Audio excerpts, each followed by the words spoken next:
Hey, what's happening, y'all? It's me coming back at you again with another vid. It's been a while since I did an upload, but I want to go ahead and do this rather than doing a hangout. So, Isaac Dobby had stopped Cesar Juarez in the fifth round TKO in Accra in Ghana, where he's from. He's Ghanaian. All I can say is that the stoppage, some people can question it because some people thought that the stoppage was a little bit too soon from 20 weeks. Then again, someone argued that Juarez was getting beat up in there for all 5 rounds while lasting that fight.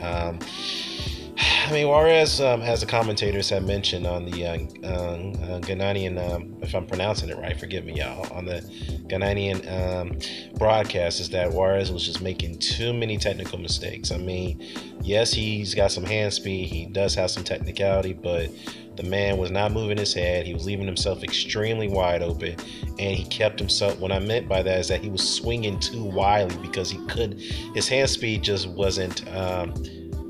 His hand speed wasn't quite up to par. He was trying to catch Dogby by pressuring him, by not giving him no respect, by continuing to come forward and pressure him, which is typical for most pressure fighters. But Dogby, did show that he can actually fight very well off the back foot. He can slip punches. He can roll with them. He's got very good head movement. He's defensively pretty good. He's got good foot movement. He's got very good hand speed, and he's got some good hooks as well. So the guy's got some, he's got some pedigree. He was an Olympian in 2012 Olympics. He had a pretty good amateur career. So yeah, he's definitely got the goods. I'm looking at him tonight, I was pretty impressed the way he handled Juarez, and he put him down in the second round with a short left hook, and which is kind of coincidentally that the left hook was the one that when he dropped Juarez in the fifth round, what ended the fight. Because again, Juarez was just leaving himself open with too many hooks, particularly with the counter right hooks as well, along with the lefts. So. Yeah, I mean, some would argue is, I mean, when I see Dobby, actually, I see some potential. The guy can definitely, in the way he's going at this point, very good step up win for him. I don't want to put too much stock into him just yet. Got to see what else he can do with the ranks in the super bantamweight division. Now, mind you, he is coming up from bantamweight, so. And now the thing is that Oscar Valdez is, the fight between him and Juarez was for the interim WBO super bantamweight title, and now he's captured it. That makes him the number one challenger to the champion Oscar Valdez. But nonetheless, Valdez does have a upcoming bout against Scott Quigg, which should be a very good super bantamweight fight. And 2018 starting to shape up pretty well. Starting off a pretty good start with some African fighters leading the way. First with Dobby, and now next week we have Solana Tete going up against Omar Narvaez, and I expect Tete to win that fight. And there has been ramblings though, because I initially thought that Naoya Inoue is moving up to 118. He will have no intentions of fighting Tete. Rather, he'll go after Shizuki Yamanaka, which I still believe that's just going to happen. But Tete and Inoue have both expressed interest that they're going to fight each other. So we might see that fight on the horizon at bantamweight. Now, if it does happen, that'll probably be the biggest fight to happen at that weight class thus far this year. Something we probably haven't seen in a long while, but maybe Nyota can attest to that or not. But anyhow, very good step up win for Dobby. Could he, does he have the potential to go as far as Ike Corte and Zuma Nelson did? Maybe he does, but again, we don't want to. Oh, I said the word put too much stock into him. Yes, you invest into him. What I mean is you don't want to overhype the guy just yet. He's got the goods, but we still got to see him prove himself more against war level competition. I mean, Juarez is a good step up win on war level. Now it's time for him to see. We have to see what he does against the likes of the Quiggs and the Valdezes and the Ray Vargas is the super bantamweights, whatnot. So definitely, I see a lot in this kid. I mean, he can be a brute, man. He looks dangerous. I mean, to be honest with you, dude, has very good. He has good power. He puts a lot of snap in his punches. He can give you angles. He can box. He can pressure you. So yeah, definitely, like to see more progression in his career. So speaking of African fighters, Julius Indongo made the headline, not headlines. He made it to the recent news that he's inked a multi-fight deal with Lou DiBella. So with DiBella Entertainment, we all know Lou DiBella does promote Deontay Wilder. So basically, with this move, Indongo will more likely be relocating to the United States, and he's very serious of regaining his form and the momentum that he had at 140.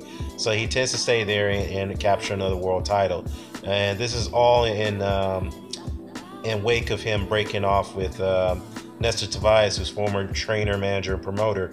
Now, according to the Namibian Times, I believe, or the Namibian, is it Namibian Times or whatever it was, in Windhoek, in Namibia, he had parted ways with Tobias due to unpaid money disputes, and this is the norm with fighters when they get into these disputes with their managers or promoters, whatnot.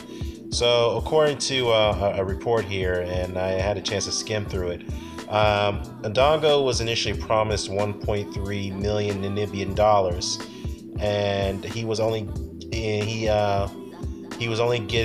got maybe about, maybe about 35-40% of that money, which he was not told by Tobias, and that's why they had this dispute. Not only that he only got only 40% of that money, he also had another 25% deducted from his purse due to promotional fees and budgeting to get him the fights that he got on the world stage. So that's something he was never informed by Tobias, whatnot. So it's one of those situations where you sign a hidden clause that you're unaware of, that's hidden when it comes to these contracts with these promoters or managers and whatnot. Kind of like a Don King type of tactic.